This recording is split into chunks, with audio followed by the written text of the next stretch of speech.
Hello बच्चों, कैसे हो आप सब लोग। तो बच्चों, आज हम लोग जुड़े हैं एक शॉर्ट वीडियो के साथ जहां पर मैं आप लोगों को ये बताऊंगा कि जो ड्रॉप ईयर होता है, कई बच्चे जो है आईआईटी जेईई का एग्जाम देते हैं ड्रॉप ईयर लेकर, बट उनके माइंड में कहीं ना कहीं ये कंफ्यूजन रहता है कि क्या ड्रॉप लेने से हम टॉपर बन सकते हैं, क्या ड्रॉप लेकर बहुत बढ़िया रैंक्स पॉसिबल होती भी है कि नहीं। कई बार बच्चों को ऐसा लगता है ड्रॉपर्स कभी भी टॉपर्स नहीं बन पाते। तो आज इसी मिथ को हम लोग डिबस्ट करेंगे, क्योंकि बेटा मैंने खुद भी एक्चुअली आईआईटी जेईई क्लियर किया हुआ है। आप लोग जानते हैं ऑल इंडिया रैंक 289 भी मेरी आई है, बट बहुत ही कम लोगों को ये बात पता होगी कि मैंने एक्चुअली ड्रॉप लेकर ये रैंक हासिल करी है। तो मैं खुद क्या बोला तूने?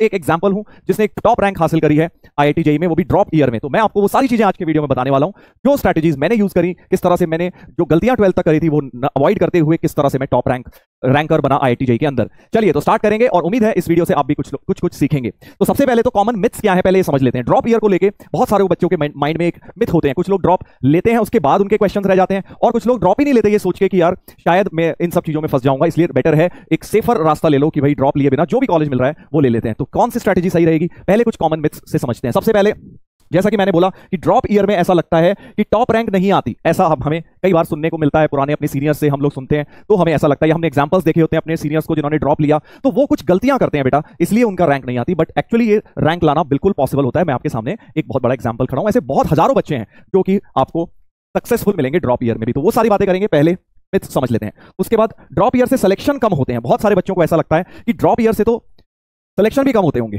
बट एक्चुअल में फैक्ट ये है बेटा कि जब हम आईआईटी में पढ़ते थे, और इनफैक्ट आज के दिन भी जो रेशियो होता है ड्रॉपर्स का वो 12th वालों से ज्यादा होता है। नंबर ऑफ ड्रॉपर्स जो होते हैं वो कई ज्यादा होते हैं नंबर ऑफ फ्रेशर्स से। तो आईआईटी में ड्रॉपर्स का नंबर ऑफ रेशियो हमेशा ज्यादा रहता है। ये एक बहुत बड़ा फैक्ट है जो कि बच्चों को कई बार उतना पता नहीं होता है। तो आपको भी ये बात पता रहनी है कि सिलेक्शन तो डेफिनेटली बिल्कुल पॉसिबल है, क्योंकि मेहनत हम करेंगे तो सिलेक्शन क्यों नहीं पॉसिबल है ड्रॉप ईयर में। तो कैसे करेंगे मेहनत, उन सब पे भी आऊंगा, बट पहले जरा कॉमन मिथ समझ लेते हैं। अच्छा, एक बहुत कॉमन क्वेश्चन माइंड में रहता है कि सर इस साल भी अगर लास्ट ईयर जैसा ही रिजल्ट आ गया तो पता चला मैंने ड्रॉप भी लिया और कुछ इंप्रूवमेंट ही नहीं हुआ, या और भी खराब हो गया, लास्ट ईयर से भी खराब हो गया, तो सर मैं क्या करूंगा या क्या करूंगी, है ना। ये भी एक क्वेश्चन आता है, और इसको चलते हुए या तो हम ड्रॉप नहीं लेते हैं कुछ बच्चे, और ले भी लेते हैं तो फिर उनके माइंड में हमेशा ये डाउट रह जाता है बेटा। और उसके बाद हम ये देखेंगे कि भाई अंडरस्टैंडिंग, ये वाले पॉइंट्स एक्चुअली ये मेन 3 पॉइंट्स अपने को समझने हैं। अब इनसे हम कैसे ओवरकम करेंगे ये देख लेते हैं कि हम ओवरकम कैसे करेंगे, राइट। चलिए, तो ओवरकम कैसे करना है इन सारी चीजों से। देखो, ड्रॉप ईयर जो होता है ना, मेरे को तो बड़ा प्यारा ईयर लगता है, क्योंकि 11th 12th के मुकाबले क्या बोला तूने? कुछ बेनिफिट्स होते हैं हमारे पास। देखो, हर चीज को देखने का ना नजरिया है। अगर आपका नजरिया सही है, माइंडसेट सही है, तो आप हर चीज में पॉजिटिविटी ढूंढेंगे और उसको यूज करते हुए आप सक्सेसफुल हो सकते हैं। ठीक, बात तो सही है।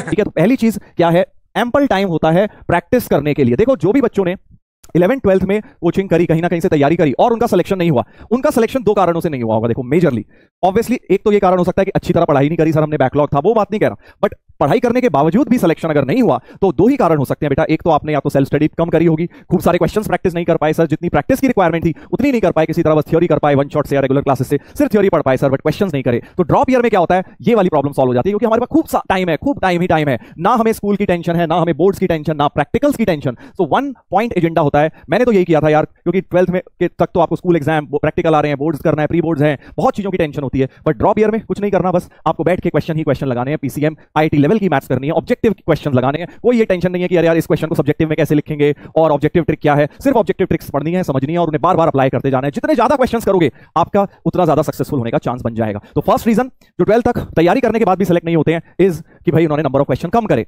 दूसरा रीजन, सबसे बड़ा रीजन, कि सर टेस्ट में मार्क्स नहीं आते थे, टेस्ट में नंबर नहीं आते थे, सर तैयारी तो अच्छी करी, प्रैक्टिस भी करी, बट सर टेस्ट में समहाउ स्कोर नहीं कर पाते हम। तो इस साल आपको खूब सारे टेस्ट देने हैं। मैंने तो सही बता रहा हूं, हर हफ्ते एक टेस्ट दिया था ड्रॉप ईयर में। अब वो चाहे आपका जहां भी आप पढ़ रहे हैं कोचिंग में अगर हो रहा है तो ठीक है, नहीं तो आप सेल्फ प्रैक्टिस टेस्ट दे दो ना यार। आपको कौन रोक रहा है घर पे बैठ के हर संडे 3 घंटे का पेपर देने के लिए, या 1 घंटे का पेपर, कोई भी सब्जेक्ट का टॉपिक वाइज। तो जितने ज्यादा टेस्ट लिखोगे उतना ज्यादा आपको समझ आएगा कि ऑब्जेक्टिव एग्जाम कैसे क्लियर होता है। देखो, एग्जाम क्लियर करना एक स्ट्रैटेजी के साथ एक टेम्परामेंट चाहिए।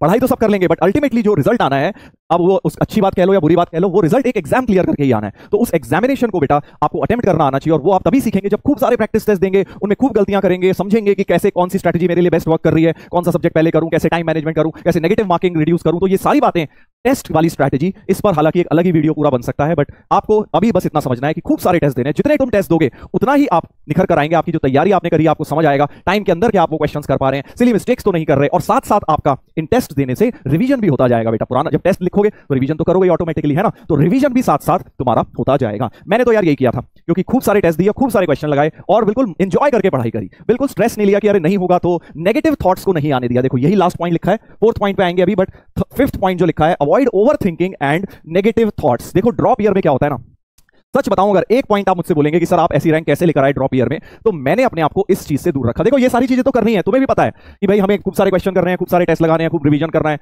सब लोग रेडी भी होगे करने को, बट माइंड जो है वो तुम्हारे साथ खेल करता होगा, तुम्हें उल्टा बोलता है कि नहीं होगा तो क्या, इस साल भी नहीं हुआ तो क्या होगा। नेगेटिव थॉट्स से जितना तुम दूर रहोगे ना, उतना तुम सिलेक्शन के पास बढ़ते जाओगे। तो आज से सब लोग ये कोशिश करें, जो भी लोग मुझे सुन रहे हैं, अगर आप एक्चुअल में टॉप रैंक लाना चाहते हैं तो नेगेटिव थॉट्स को दूर रखिए। अब ये कहना बड़ा आसान है, बट इसको इंप्लीमेंट करना पड़ेगा बेटा। जब भी थॉट्स आ रहे हैं, अपने आप को पॉजिटिव रीइंफोर्समेंट दीजिए, पॉजिटिव थिंकिंग के साथ जाइए, कुछ अच्छी अच्छी चीजें सुनिए, मोटिवेशनल वीडियो कभी कभार देख लिया करिए, ताकि आप एक अच्छे जोन में रहें। पॉजिटिव जितना आप रहेंगे ना, उतना आपके सिलेक्शन के चांसेस बढ़ जाएंगे। और अगर तुमने पॉजिटिव रह लिया और ये सारी चीजें तुम्हारे पास है ही टाइम, तो भाई तुम टॉप रैंक क्यों नहीं ला सकते? तुम्हारे पास डेफिनेटली एडवांटेज है 12th वालों से ज्यादा, क्योंकि तुम दूसरी बार पढ़ रहे हो और तुम्हारे पास क्या है, तुम्हारे पास समय ही समय है क्वेश्चंस करने का। बस अगर तुम अपने माइंडसेट को पॉजिटिव रख लोगे और एक प्रॉपर तरीके से करते रहे चीजें, तो डेफिनेटली तुम्हें आ जाए यार। ये सब सोचने की जरूरत ही नहीं है कि इस साल भी नहीं हुआ तो क्यों नहीं होगा।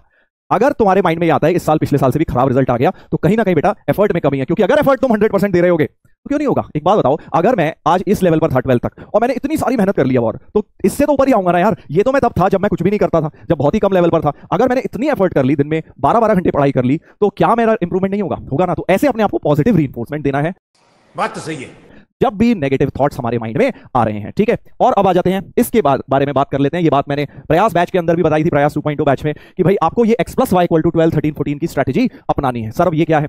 देखो अभी तक कई बच्चे सोच रहे होंगे कि सर आप सिर्फ उन्हीं की बातें कर रहे हैं जो बच्चे 12 तक पढ़ चुके हैं या जो एक बार ड्रॉप ले चुके हैं। व्हाट इफ हम पहली बार जेईई की तैयारी कर रहे हैं, हम ड्रॉप लेके 12 तक हमने करा ही नहीं। व्हाट इफ अगर हम 12 के बाद अब पहली बार तैयारी कर रहे हैं, तो आपके लिए बेटा ये स्ट्रेटजी है, x + y = 12 से स्टार्ट करना है। x क्या है?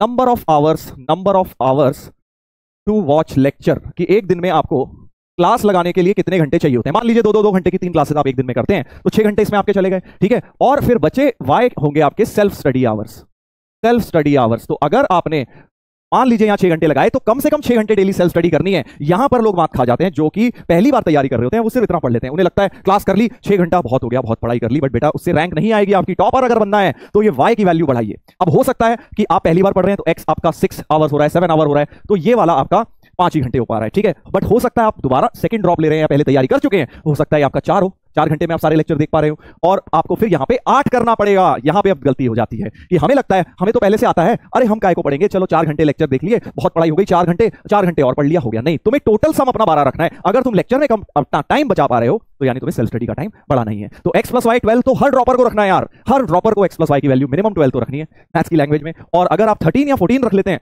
तो बहुत ही बढ़िया है, उससे बढ़िया तो कुछ हो ही नहीं सकता। क्योंकि भाई इस साल जेन्युइनली तुम सोचो, तुम्हें और कुछ काम है ही नहीं। तुमने ड्रॉप क्यों लिया है? ताकि तुम बैठ के आईआईटी पढ़ पाओ और आईआईटी की तैयारी कर पाओ। सिंगल पॉइंट एजेंडा है तुम्हारी लाइफ में, और कुछ तुम्हें सोचना ही नहीं है। सिर्फ खाना पीना, नहाना धोना, और आपको थोड़ी बहुत एक्टिविटीज करने के लिए जो समय चाहिए दिन में, सोना 8 घंटे 7-8 घंटे सोइए, 2-3 घंटे और निकाल लीजिए, तो आपके पास फिर भी 12 से 14 घंटे आराम से बचेंगे। ठीक है, और 14 से ज्यादा मत पढ़ना यार, क्योंकि ज्यादा पढ़ोगे 14 से ज्यादा जनरली उसे उतना आउटपुट नहीं आता है बेटा। बस हम बैठे हुए हैं किताबें लेके, बट आउटपुट नहीं आता है। अगर आप जेन्युइनली चाहते हैं आपका आउटपुट आए, तो 12 से स्टार्ट करो। 12 अगर इजीली कर पा रहे हो तो उसे 13 करो, और फिर 2-3 महीने बाद उसे 14 करने की कोशिश करो। बट 12-13 भी अगर आप करेंगे तो अच्छी रैंक ला सकते हैं। मैं पर्सनली बताऊं तो मैं लगभग 14 घंटे करता था। मेरा पर्सनली x + y की वैल्यू 14 आ जाती थी जनरली, ओवरऑल। कभी 12 भी होती थी, किसी दिन 14 हो जाती थी, मतलब ओवरऑल 13 आ जाती होगी। तो अगर आप ये बेटा फॉलो कर पाएंगे तभी टॉप रैंक आएगा। देखो यार, मेहनत अगर करनी है, मेहनत तो करनी पड़ेगी। अगर कोई रिजल्ट चाहिए, कोई बड़ी चीज अचीव करना चाहते हो लाइफ में, आईआईटी क्लियर करना टॉप रैंक के साथ एक आसान चीज नहीं है।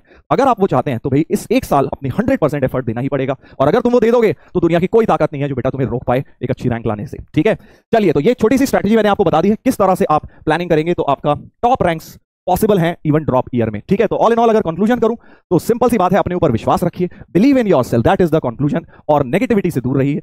नेगेटिव थॉट से जितना तुम दूर रहोगे और एफर्ट तुम करते जाओगे, तो तुम्हारा सिलेक्शन क्या, तुम्हारी रैंक भी बेटा अंडर 100, अंडर 50 में से भी बेटर रैंक्स लाने की पूरी पॉसिबिलिटी है। ठीक, क्या बात है सर, क्या बात है सर, क्या बात, ये बात है। ठीक है, चलिए, तो आई होप आप लोगों ने बेटा इस वीडियो से कुछ सीखा। और अगर बेटा आपने अभी भी अपनी तैयारी को स्टार्ट नहीं किया, या आपकी जो जेईई की जर्नी है उसमें बीच में कहीं ना कहीं ब्रेक लग गया, आपने थोड़ा सा अपना एफर्ट में कहीं कमी रह गई है, तो बेटा अभी भी मौका है, अभी भी काफी टाइम बचा हुआ है। आप लोग अपना ड्रॉप ईयर में जेईई की जर्नी को अभी भी पूरा कर सकते हैं और अभी भी एक अच्छी रैंक पा सकते हैं। जी हाँ, बिल्कुल, प्रयास 3.0 बैच जो है अब ऑलमोस्ट आ गया है, लॉन्च हो चुका है, तो आप लोग उससे भी अपनी तैयारी शुरू कर सकते हैं और जेईई की जर्नी को कंप्लीट कर सकते हैं। चलिए, so thank you so much and wishing you all the best.